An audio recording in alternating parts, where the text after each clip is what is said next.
اعوذ باللہ من الشیطان الرجیم، بسم اللہ الرحمن الرحیم۔ ابتدا رب ذوالجلال کے بابرکت نام سے جو دلوں کے بھید جانتا ہے۔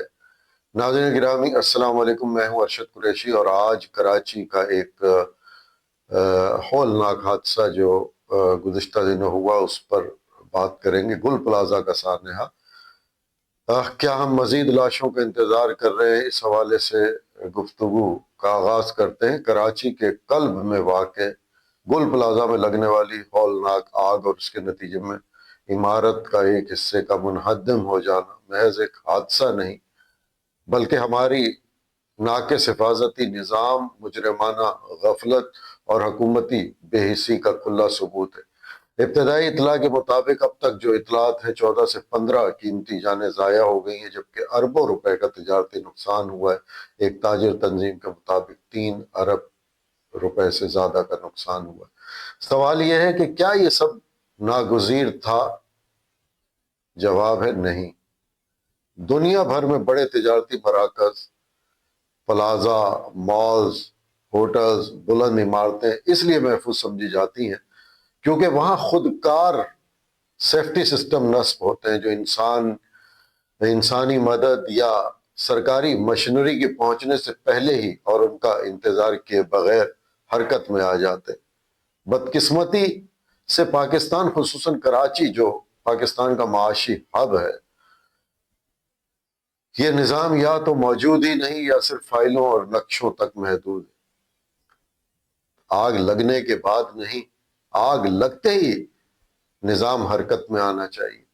جدید دنیا میں آگ سے نمٹنے کا تصور یہ نہیں ہے کہ فائر بریگیڈ کو فون کیا جائے اور گاڑیوں کے پہنچنے کا انتظار کیا جائے۔ اصل تحفظ یہ ہے کہ آگ لگتے ہی سینسر دھواں یا حدت کو محسوس کرے، خود کار اسپرنکل سسٹم اس جگہ پانی یا فوم کا چھڑکاؤ شروع کر دے، متاثرہ حصے کی بجلی خود کار نظام کے تحت منقطع ہو جائے، ایمرجنسی الارم لائٹس اور ایگزٹ راستے فعال ہو جائے، ریسکیو اداروں کو خود کار نظام کے تحت اطلاع چلی جائے۔ یہ سب کوئی خواب یا مہنگی لگژری نہیں ہے، بلکہ دنیا میں قانونی طور پر یہ چیزیں لازم ہیں۔ کراچی کے پلازا دیکھیں تو ٹائم بم بن چکے۔ افسوسناک حقیقت یہ ہے کہ کراچی کے اکثر کمرشل پلازا بغیر فائر اسپرنکل کے سسٹم کے ہیں۔ ایمرجنسی ایگزٹ یا تو بند ہے یا تجاوزات کی نظر ہے، سیڑھیاں انتہائی تنگ ہیں اور غیر محفوظ، بجلی کا نظام غیر معیاری ہے، دکاندار فائر سیفٹی کی بنیادی تربیت سے محروم ہے۔ ایسی عمارتیں کسی بھی وقت آتش فشاں بن سکتی ہیں۔ ذمہ دار کون ہوگا؟ اس سانحے کی ذمہ دار صرف ایک فرد یا ادارے پر نہیں ڈالی جا سکتی۔ بلڈنگ کنٹرول اتھارٹیز جو بغیر حفاظتی نظام کے نقشے منظور کرتی ہیں، بلڈنگ کنٹرول اتھارٹیز کو نقشے میں یہ سب کچھ دیکھنا چاہیے۔ مالکان جو ہیں، جو منافع کے لیے انسانی جانوں کو نظر انداز کر دیتے ہیں، وہ انتظامیہ پر سارا ملبہ ڈالتے ہیں، انتظامیہ مالکان پر ڈالتی ہیں، اور نتیجہ کچھ نہیں نکلتا۔ یہی ہوتا ہے جو گل پلازہ میں ہوا۔ انتظامیہ جو سالہ سال معائنے ہی نہیں کرتی ہے اور ہم سب خاموش رہتے ہیں۔ یہ اجتماعی غفلت ہے جس کی قیمت انسانی جان دے کر ادا کی جاتی ہے۔ خیر، جو ہوا نہیں ہونا چاہیے تھا، جو ہونے والا ہے اس سے کیسے بچا جا سکتا ہے؟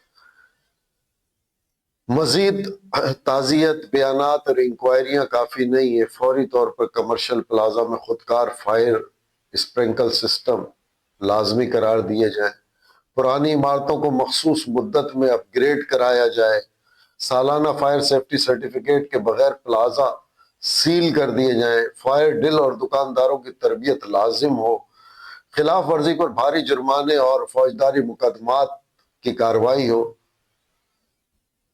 کیا ہم ہر چند ماہ بعد کسی نئے پلازا، فیکٹری یا مارکیٹ کے جلنے کا انتظار کرتے رہیں گے، یا ہم اب یہ تسلیم کریں گے کہ جانوں کی حفاظت کاروبار سے زیادہ قیمتی؟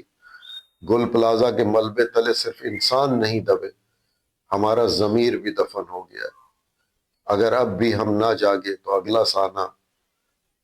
اگلا سانحہ کسی اور نام سے ہماری دہلیز پر دستک دے رہا ہوگا۔